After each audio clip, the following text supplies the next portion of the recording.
Bonsoir à tous, Anne-Gaëlle Goduchot, bonsoir. Bonsoir. Vous êtes l'invitée, vous êtes conteuse professionnelle, auteure et formatrice et vous êtes en Calédonie à la demande de l'association Lire en Calédonie pour rencontrer les piliers du conte dans ce territoire. On peut dire ça comme ça? Les piliers du conte. Évidemment que ce territoire est un territoire d'oralité. Alors les piliers du conte, c'est un peu tout le monde, mais enfin, oui, j'ai rencontré des conteurs, qui sont souvent des papis conteurs, sur les îles.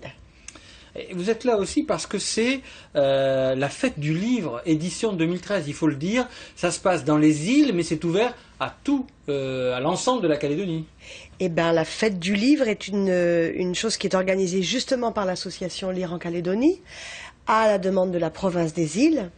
Mais tant qu'à faire, d'organiser des choses, de mettre de l'énergie et de la passion aux choses, ils se sont dit que c'était pas mal d'en faire profiter aussi les autres provinces. Donc je suis allée dans le nord et aujourd'hui j'ai passé la journée plus au sud. Et qu'est-ce que ça veut dire être formatrice dans le conte? Vous apprenez quoi? Eh ben, ça s'improvise pas complètement de raconter des histoires, d'autant que si la Calédonie, mais comme plein d'endroits, a eu une tradition de contes très importante, n'empêche que ça se perd un peu, pour plein de raisons, que les contes sont un peu parcellaires, que quelquefois on part plus du tout d'une tradition de choses racontées par les grands-pères ou quoi, mais de livres. Et donc il y a à retravailler justement cette oralité, et c'est un vrai grand travail. Alors justement, vous parlez d'oralité, Anne-Gaëlle Goduchot. La fonction dans ce pays d'oralité, le rôle a une fonction particulière, et le conte lui-même a une fonction, a un rôle particulier? Je ne vais pas faire semblant d'être une spécialiste de la Calédonie puisque j'arrive, mais en effet, de toute façon, c'est vrai que c'est une terre d'oralité. Quand je suis venue pour la première fois ici au mois d'octobre pour le festival de contes de Thio, Tembe, et j'ai été bouleversée par la manière dont les gens ici prennent la parole.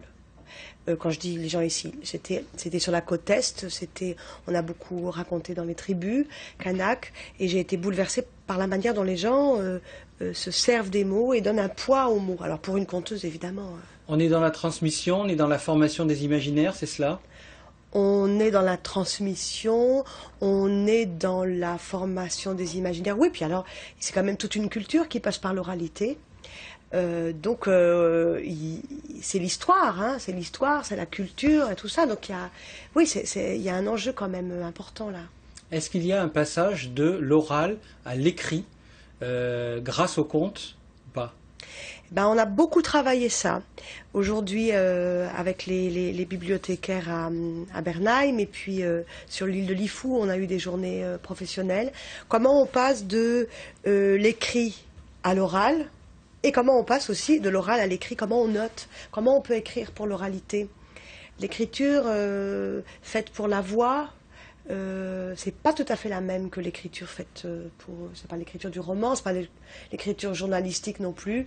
Il y a une manière particulière d'écrire les textes qui sont faits pour la voix. Un exemple? Le théâtre, par exemple, d'aujourd'hui est un théâtre qui ressemble moins à ce qu'on faisait autrefois avec des histoires, des personnages et tout ça, mais plus à de la poésie sonore. L'écriture faite pour l'oral est quelque chose d'absolument musical.